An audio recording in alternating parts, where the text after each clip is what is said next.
What's up, guys? I'm Zach, and today I'm in north central Colorado at Rocky Mountain National Park. I've been in the park for about an hour, and I've already seen a bear and 9 moose. Check it out!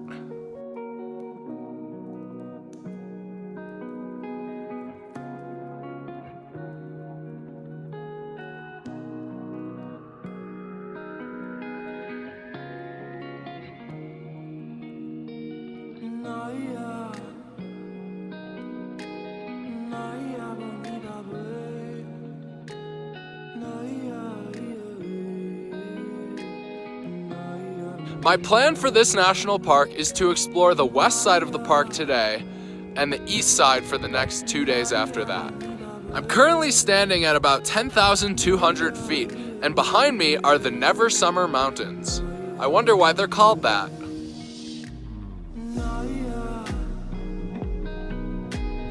The Never Summer Mountains are the only volcanic mountain range in Rocky Mountain National Park, and their glaciers along with the Colorado River helped shape the Kawanichi Valley below. Okay, I am on my way up to the Alpine Visitor Center. I heard a rumor that it was open, so I'm gonna check it out to see if I can get a few recommendations on hikes to do and other questions answered by maybe a ranger up there. If it's not open, I think I'm just gonna work my way back down the mountain and stop at the first interesting trailhead I see and do that hike.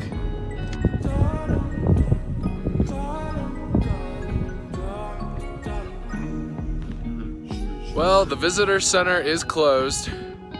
It's blocked off here. So it looks like I'm on my own to find a hike. Alright, there's actually a trail that starts from that visitor center parking lot. It's called the Ute Trail. What is a Ute? But it's gonna be about 4.1 miles to the Continental Divide, which I'll explain a little bit more when I get there. And then another 4 miles back. And these mountains right ahead of me are fantastic.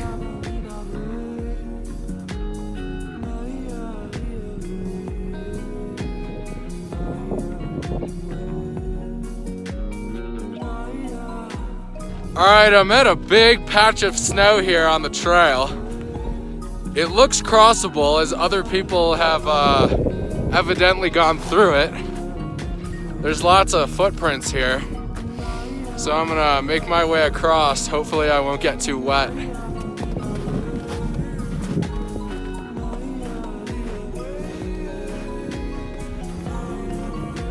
It was all packed pretty good, so it was easy for me to walk over it. There's some marmots up there. Hey guys.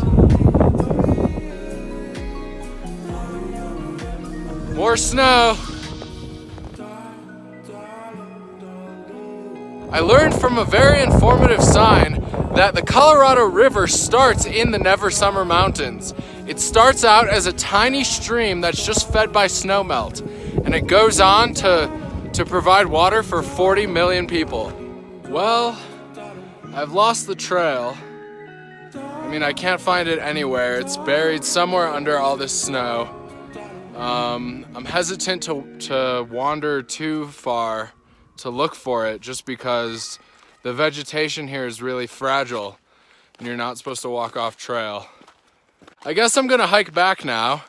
And luckily, I can drive to the Continental Divide, so I can still talk about it a little bit when I get there. I've gone about 2.5 miles, so I only had 1.5 miles to go. But I really can't find the trail, and also my shoes are already soaking wet from the snow, so I'm gonna head back. On the way though, let's talk about some of the vegetation up here. I'm hiking above 11,500 feet, which means this is an alpine ecosystem. The cold temperature, high wind, and low oxygen levels makes it very hard for plants to survive at this altitude. Micro shrubs, like the ones you see behind me, grow in small, dense mats to avoid being blown away by the wind. The wind at eye level could be 30 miles an hour, but at your feet only be 3 miles an hour. That's why these plants grow so close to the ground.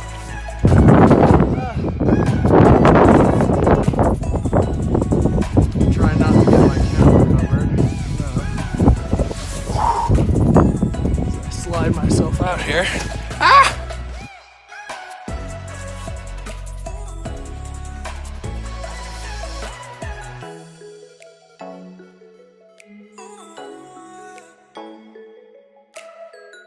I don't know if you guys can tell how steep this is, but I think it's safe to say if I slipped and started sliding, pretty much be down. Okay, I made it across. Luckily, that was my last snow pack on this trail. I'm almost back to the van. I am back at the van. Yosemite. Murray? Apparently there are some thunderstorms coming in. I was told that they get thunderstorms every day around 12 right now, so it's about 11, and I can see some big clouds moving in. So I'm gonna head down towards the Continental Divide. We'll talk about it a little bit, and then I guess I'll have to see what my game plan is for the rest of the day. Hey, Yosemite.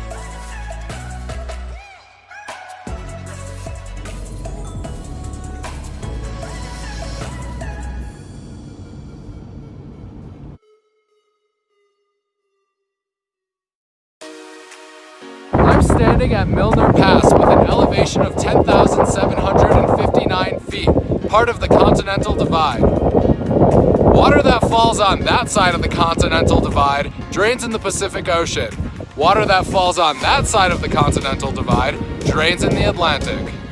Well, I stopped at a pullout marked Lake Irene. I just had to climb over a bunch of snow to get here, but check it out.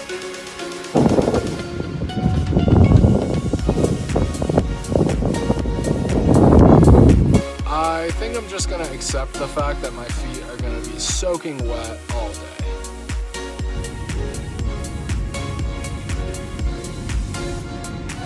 I'm gonna go out on another quick hike on the Colorado River Trail.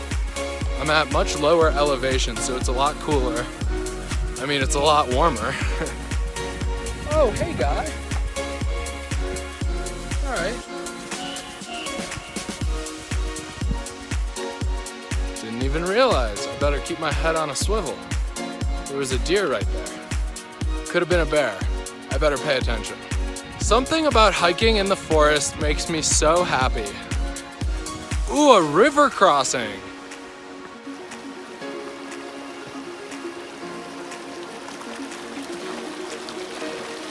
I'm making sure to watch the clouds overhead. Nothing looks very threatening yet, but the weather can change in the matter of minutes. This trail goes for 7 or 8 miles, but I'm gonna turn around in 1 or 2. This is really a fantastic hike. I'm hiking right alongside the Colorado River, and through the trees in the distance, I've got mountains. Doesn't get any better. I'm making sure to drink lots of water to stay hydrated. One of the leading symptoms of altitude sickness is dehydration. I mean, I can feel the air is thinner up here. You know, this trail isn't that steep, and normally I wouldn't be this out of breath, but there's a lot less O2 in the air.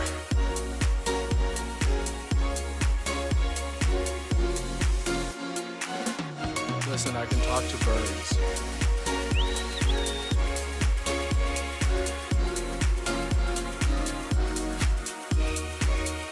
I mean, when you breathe in the forest, there's something about the air that's just crisp. Those are the clouds, by the way. I'm almost back to the van. Hey, dude.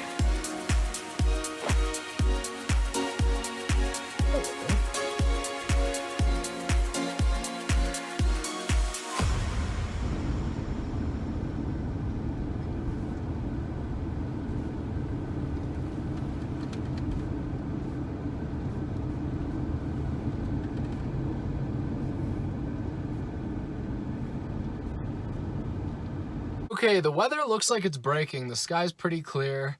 No more big threatening clouds. So I'm gonna go on another hike.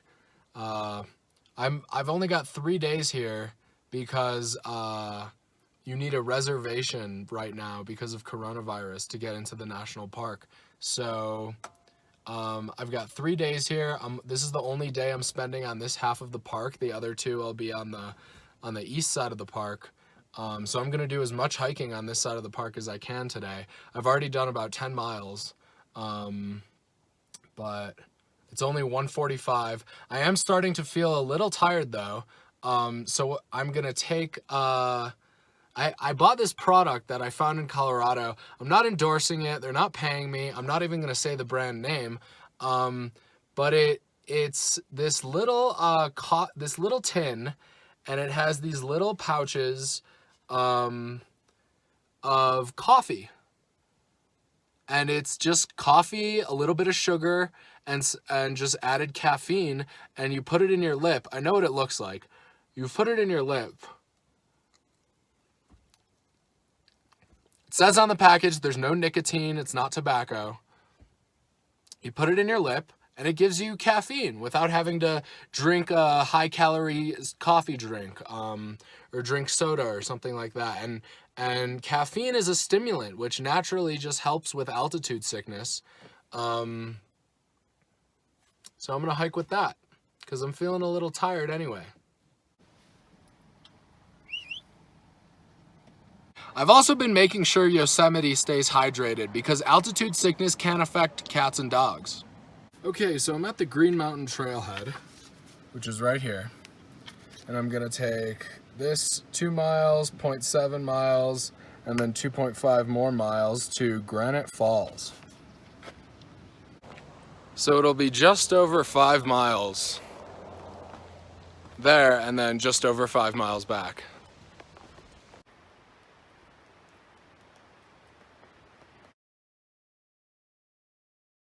The beginning of that trail was really steep, but now it's kind of flattened out.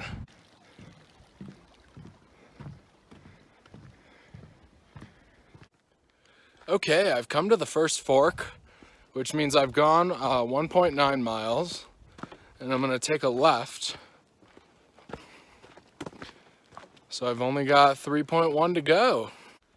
Okay, you guys, there's 4 moose out in the meadow right now. Check it out. There's actually 6.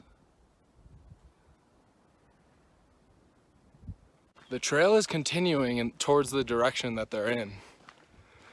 So I'm gonna be really cautious because moose can be very aggressive.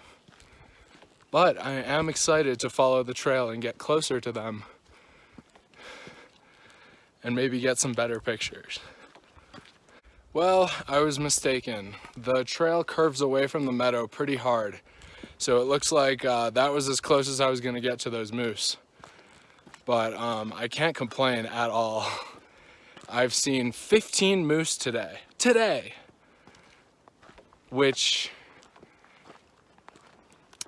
quintuples. It's 5 times as many moose as I'd seen before today in my life. I can't believe this park. I don't like to show bias towards parks. Whenever someone asks me my favorite, I tell them I don't have a favorite, I just like to compare them. But like, man, this park is blowing me away. I mean, the wildlife aspect, the natural beauty aspect. This park is up there. That gives me an idea. Maybe when I'm done visiting all the national parks, I'll rank them. That'd be a fun video. Okay, I think I'm almost there. I've got about a mile left, probably. I'm walking through a section of heavily burned forest. Check out these charred trees. I think I hear it.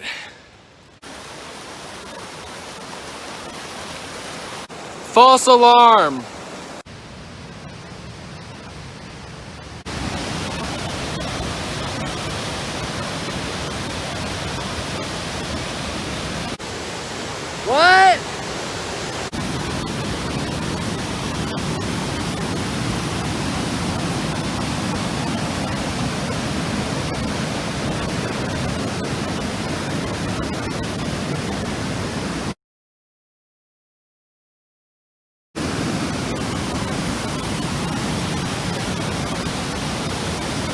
Wow, that waterfall did not disappoint.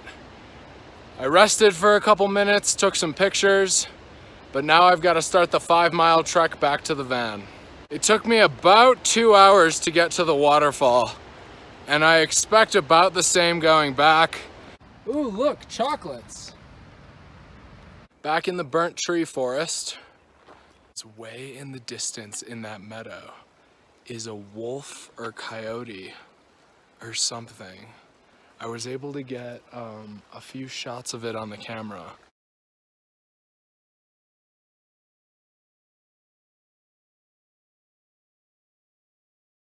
Well, anyway, time to keep moving. You guys, there's 2 moose right there.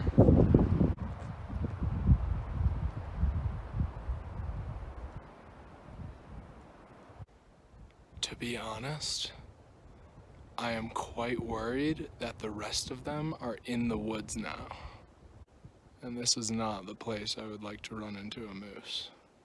Actually, now that I'm thinking about it, if I were to run into a moose, I guess I would rather have it be around trees and boulders that I can duck behind, but still gonna walk with a lot of caution. It was nuts. I walked by them, the trail took me right along the edge of the meadow where one of them was standing, and it just stared at me as I walked past. They really are amazingly beautiful creatures.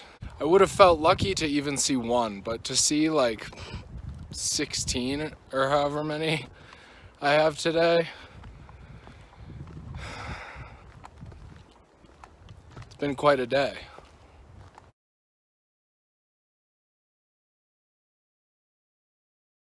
Okay, moose. Moose right there. I believe I'm supposed to wait for it to leave. I think I'm gonna back up a bit. Hold. He's got little baby horns. And by little baby horns, I mean still big enough to gore me. That scared the shit out of me. The only reason I knew he was there is because he did one of these.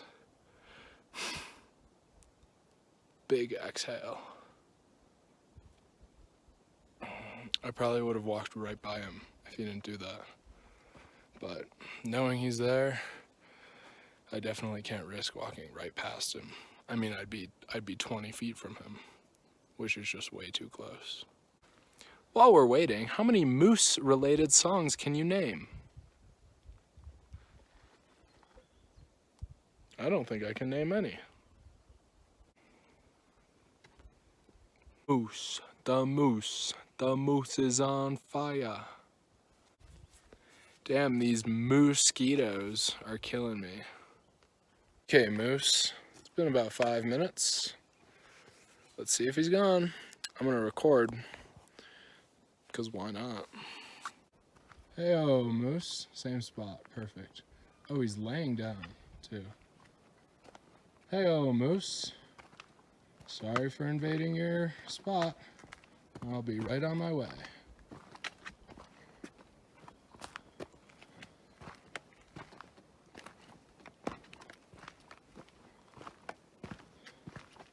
Holy shit. He's laying. He ain't getting up.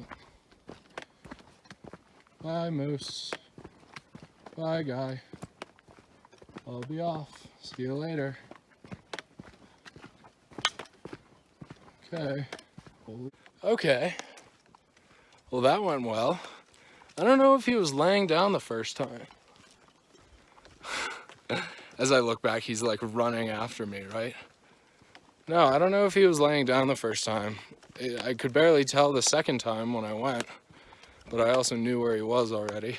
I'm sure you guys are like laughing at how I was talking to him while I was passing him, but like, I would not want to pass silently.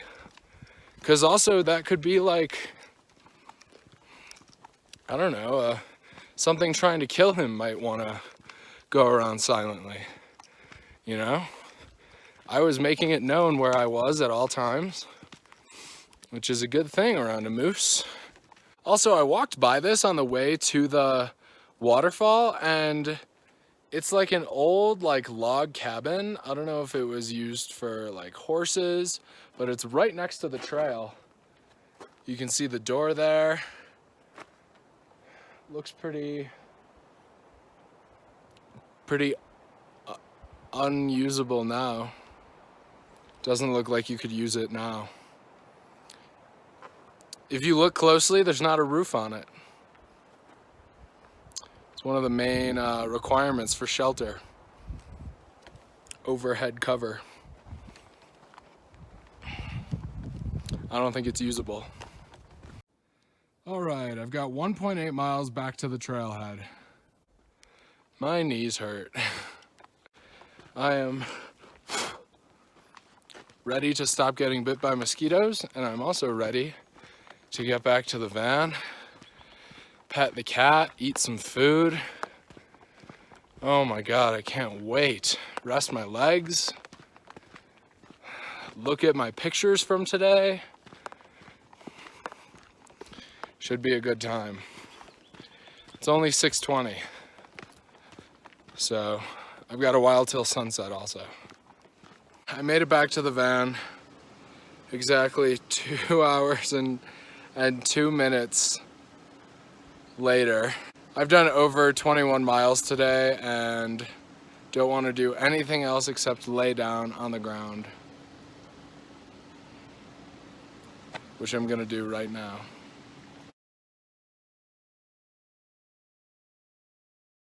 I still never thought of a real song that has a moose in it.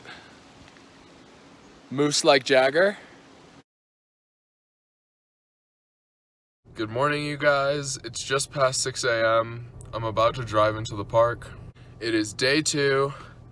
This vlog I think is getting pretty long, so here's the deal. If I drive into the park and I see some wildlife, I'll vlog it this morning. But after that, day 2 and 3 are gonna be put in kind of montage style. I'm not gonna do vlogs for individual hikes and things like that. Let's go find some wildlife.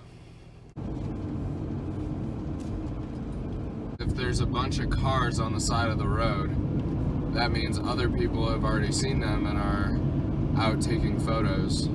Okay, 2 moose, side of the road. Wow, ooh, it's massive. Okay, Yosemite, let's check it out. I'm gonna leave him in the van. I think that's probably the smartest move. Okay, I'll bring the camera. I mean, they're right here. Okay, got 2 moose right here. Hello.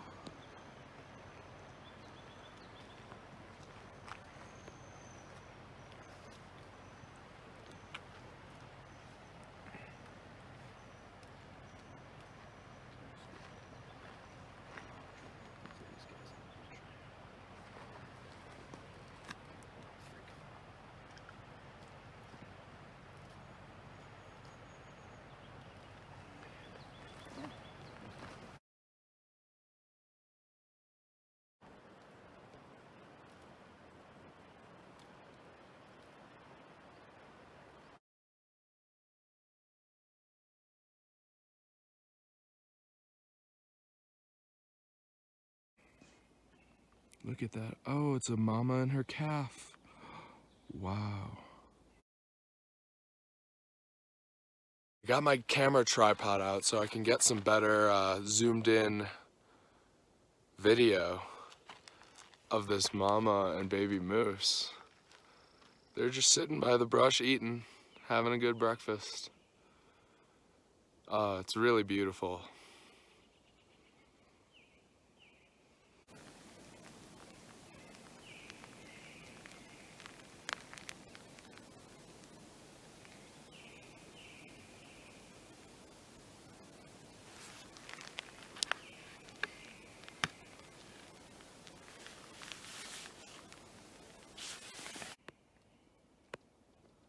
They're just at the edge of the woods, about to retreat back into the cover, I think.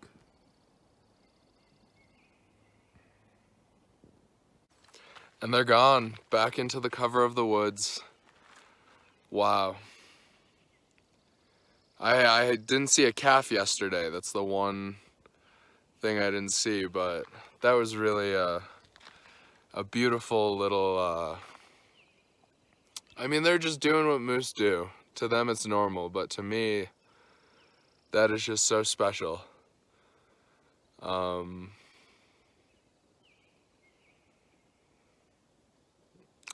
don't even know what to say. I mean, these are just awe-inspiring creatures. They're so massive, and to see one so young and so small just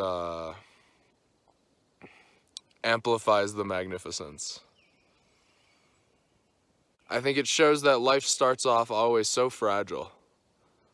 That little tiny calf, that was probably like the size of a horse. And with that, I'll say stay safe, be kind, and go do something that puts a smile on your face. I'll see you next time, and make sure to keep watching for the montages of day 2 and 3 at Rocky Mountain National Park.